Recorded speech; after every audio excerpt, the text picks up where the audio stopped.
I'm going to ask you to think of a situation. It could have been where you were not invited for a birthday party, or say for a football match, or for a wedding. Think of one instance in your life where you felt left out. Okay, now that you've thought of that one instance, I want you to put an adjective to it. How it made you feel. Just put one adjective to yourself. How did you feel? One adjective. Lonely? Okay, great. You wanted to say something? Isolated? Anybody else? Sad? That's exactly how about 5 million people in Uganda are feeling right now.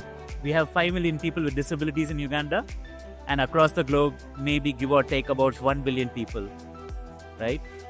We have an opportunity to create better technology to make them feel included and not feel this way.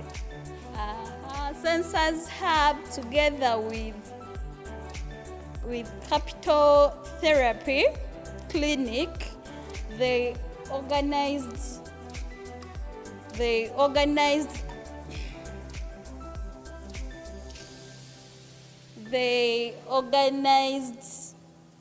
an outreach where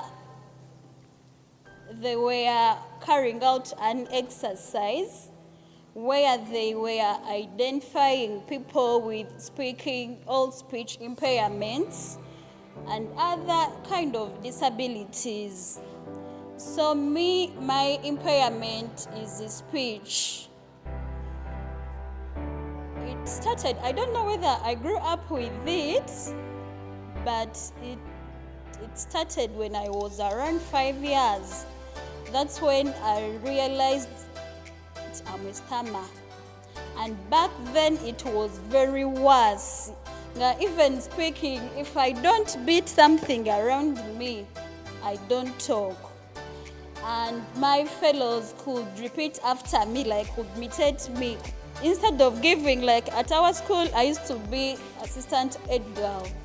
So coming out to address a public like this when I stammer, I told my friends, please forgive me, I'm not going to come. And they would say, you have to embrace yourself, but stammering is a bit embarrassing, especially to girls. So when Sensors Hub and my friends knew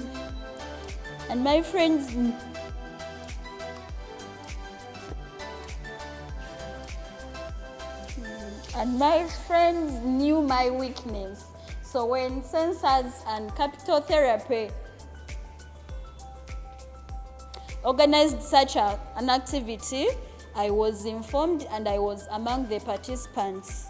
So my experience with them, I found there are a lot of fellow stammers, girls, young, old, what. So I felt at ease. I'm delighted to be here in Uganda. We've just created a data set of recordings for people with impaired speech, talking in Lugandan and in Ugandan English. So these are two languages that people will often use on a daily basis.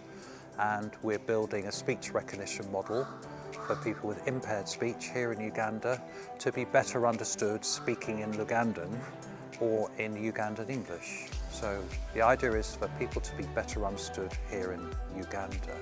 So we have been working with Brian, Mwanda and Sensors Hub to deliver accessible solutions to people with non-standard or atypical speech in East Africa.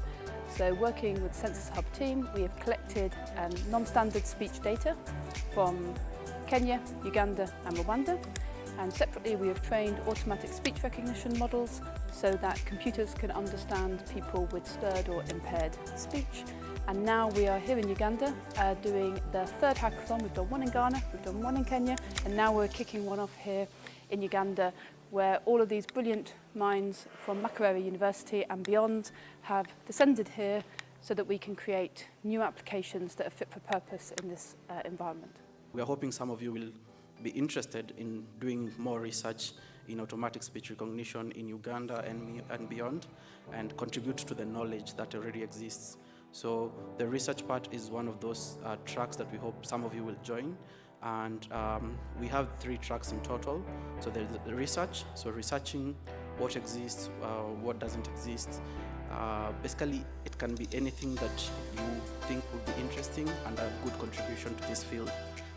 As Kathy said yesterday, it can be whatever you want it to be. So let's work together and find out what is that best thing that we can contribute.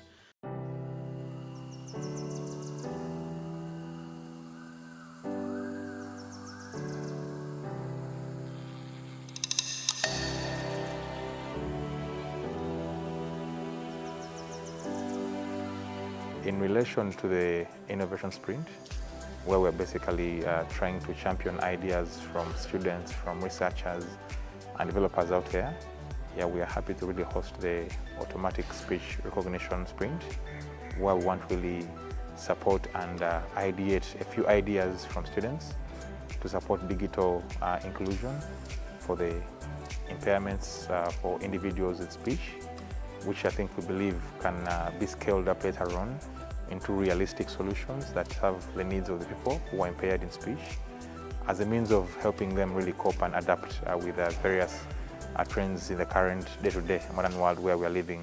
So today we have over 70 innovators who have come together, and of course championed by our partners, I would say, where they're trying to mentor these individuals to help them come up with solutions, which I think at the end of the day, they're going to be able to pursue in the 5 months' time to see them at least being developed into feasible solutions.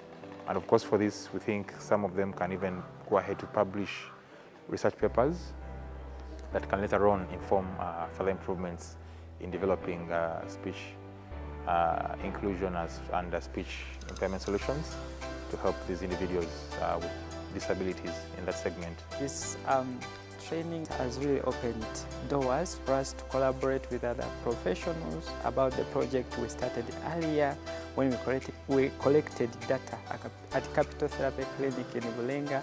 So I'm glad to see that the first steps were done successfully, and we are looking forward to the next steps. But looking at different people from different professionals, really it has been something, an eye-opener that we need to work together so that we can bring out a product that can really help these participants whom we collected data from, and we see that these technologies that we can develop can help to serve other people who are needy. We've had 2 days of a workshop, and we've been ideating all sorts of things that we could do with this data set. We've had a lot of education, and out of the 70 or so people that have come, I'm just really inspired. I'm just really inspired about how Ugandans are full of creativity, so many ideas, and I feel that during the 5 months in which this program is running, there'll be some very special ideas that have come, that will be created by Ugandans for Ugandans. So today we've had an amazing session. We've had clinicians, we've had people with impaired speech, and we've had an array of engineers, computer scientists and other students from across Uganda. And what I'm really looking forward to is some of the problem statements that have been raised, like how do you go into a hospital and communicate with impaired speech in Uganda, right the way through to how to communicate in a marketplace, but also how do you maybe translate from English to local languages or local languages to English, and having speech to speech as a core requirement of the technologies, because many people may not write in a particular language that they speak. So I'm looking forward to seeing these come to life over the next few months. I'm absolutely sure that when we return we'll be seeing some brilliant applications. Yes, so the Makerere Innovation and Education Center and Makerere University together want to extend our sincere thanks for our partners who have made this happen. And of course these include the Global Disability Innovation Hub, together with the Center for Digital Learning and Inclusion, as well as the Sensors Hub from Kenya, who have come down here to really mentor our young innovators and extend that expertise around how to develop AI models, and of course the resources, which of course we're going to be using up to this entire 10-year, 5 months of the program to at least see these solutions being developed into something that can be tested and tried out there.